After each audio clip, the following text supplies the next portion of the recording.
नमस्कार दोस्तों, मैं माधव निश। आज हम बात करेंगे होली के बारे में। होली का religious aspect, spiritual aspect, social aspect and medical aspect. Religious aspect में बात करें तो ये कहानी बहुत लंबी है। भगवान नारायण एक दिन आराम कर रहे थे। उनके गेट पे दो उनके द्वारपाल थे, जय और विजय। वो वहाँ पे चौकीदारी कर रहे थे। वहाँ पे सनकादिक ऋषि, जो वो आपने कभी सुना है तो सनकादिक ऋषि छोटे छोटे बच्चे जैसे होते रहे, वो वहाँ पे भगवान विष्णु के दर्शन करने के लिए आए। तो उन्होंने बोला हमें अंदर जाने दो। जय विजय ने बोला कि भगवान विष्णु तो आराम में है, तो आप अंदर नहीं जा सकते। तो वो जय विजय और सनकादिक ऋषि के बीच में बहुत बातें हुई। ये बातें सुन के विष्णु भगवान बाहर आए। उन्होंने देखा कि ये क्या हो रहा है। तो उन्होंने जय विजय को बोला कि ये सनकादिक ऋषि है, आप इसे उन्हें ऐसे रोक नहीं सकते। अभी ये जो गलती जय विजय ने की थी उसका पनिशमेंट तो मिलना था। तो भगवान विष्णु ने उनको श्राप दिया कि तुमको धरती पे जाना होगा और अपने जो पाप किया है उसका प्रायश्चित करना पड़ेगा।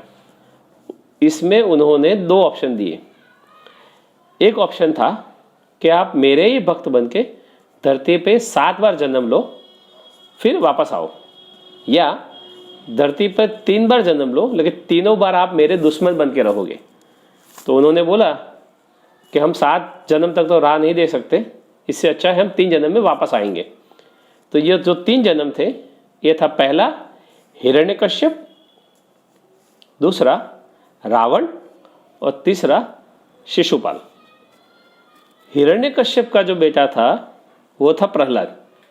हिरण्यकश्यप विष्णु भगवान को बिल्कुल नहीं मानता था क्योंकि उसको श्राप था और उसको पता भी नहीं था, वो भूल गया था कि उसको श्राप है। इसकी वजह वो जब से पैदा हुआ, जब से राज करने लगा, वो एक ही बात था कि वो भगवान विष्णु के खिलाफ था। लेकिन उसका बेटा भक्त प्रहलाद वो विष्णु भगवान का भक्त था।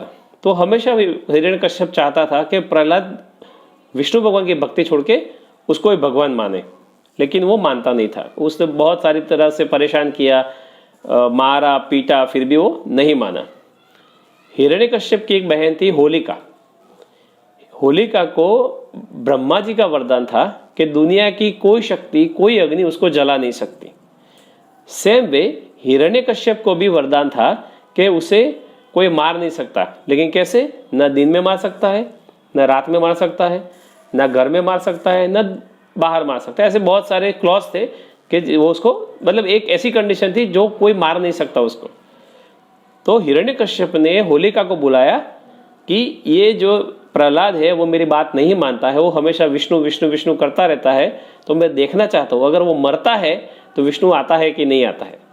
तो हिरण्यकश्यप ने पूरा अरेंजमेंट किया, पूरा अग्नि रेडी किया। फिर होलिका को बोला कि तुम प्रहलाद को लेके होलिका अग्नि में बैठ जाओ। उसको पता था कि होलिका अग्नि से जलेगी नहीं। लेकिन जैसे ही होलिका प्रहलाद को लेकर अग्नि में बैठी तो प्रहलाद को तो कुछ नहीं हुआ, पर होलिका पूरी तरह से जल गई। ये देख के भगवान विष्णु बहुत गुस्सा हुए। वो धरती पर आए नरसिंह रूप लेके और हिरण्यकश्यप को घर के बीचों बीच, जहां पे ना घर शुरू होता है, ना बाहर अंदर है ना बाहर है, बीच में अपनी गोद में बिठा के नाखून से, क्योंकि उसको वरदान था कि वो ना अस्त्र से मरेगा ना शस्त्र से, तो उसके नाखून से मार दिया। अब ये मारने के बाद आप अगर अपने ध्यान से देखा हो तो भगवान विष्णु हमेशा शांत खुश रहते हैं, लेकिन अपने भक्त को आए हुए दर्द की वजह से वो इतना गुस्सा हुए कि इतने वायलेंट हो गए कि धरती पे सारा विनाश करने लगे। इस विनाश को शांत करने के लिए महादेव को शरभ अवतार लेके उनको शांत करना पड़ा। ये था होलिका का रिलीजियस थिंग। स्पिरिचुअल मतलब ये है कि आपके पास कोई भी वरदान हो, कोई भी शक्ति हो, कोई भी पावर हो, लेकिन अगर आप उसको गलत तरीके से उपयोग करोगे तो आपका विनाश निश्चित है। अब यह सोशल एस्पेक्ट। सोशल एस्पेक्ट का मतलब यह है, जब होली में हम एक दूसरे पे कलर डालते हैं तो होता क्या है कि सब पे कलर होने की वजह से हम किसी को पहचान नहीं सकते कि वो गोरा है, वो काला है, वो ये है, वो है। मतलब हर एक इंसान एक जैसा हो जाता है। इसका मतलब यह है कि होली हमें ये सिखाता है कि हम सब एक है और हम एक ही ईश्वर के संतान हैं और हम सबको साथ में खुश रह के रहना चाहिए।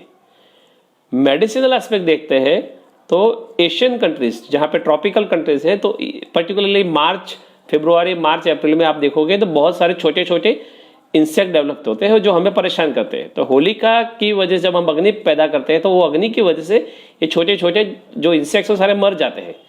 सेम वे इसी सीजन में एक पलाश वृक्ष है और जिसे गुजराती में केशोड़ो बोलते हैं, और पलाश के फ्लावर बहुत ही स्ट्रांग डिवाइन फूल है, फ्लावर है, जिसको आप नहाने के पानी में डालोगे तो पर्टिकुलरली इस सीजन में बहुत सारी स्किन एलर्जी होती है। स्किन एलर्जी होती है तो इस स्किन एलर्जी को कंट्रोल करने के लिए पलाश का फ्लावर का पानी बहुत काम आता है। तो ये था मेरा होली और होलिका के रिलेटेड सारे एस्पेक्ट्स। अगर आपको अच्छा लगा है तो मेरे चैनल को लाइक करिए, सब्सक्राइब करिए और शेयर करिए। Thank you.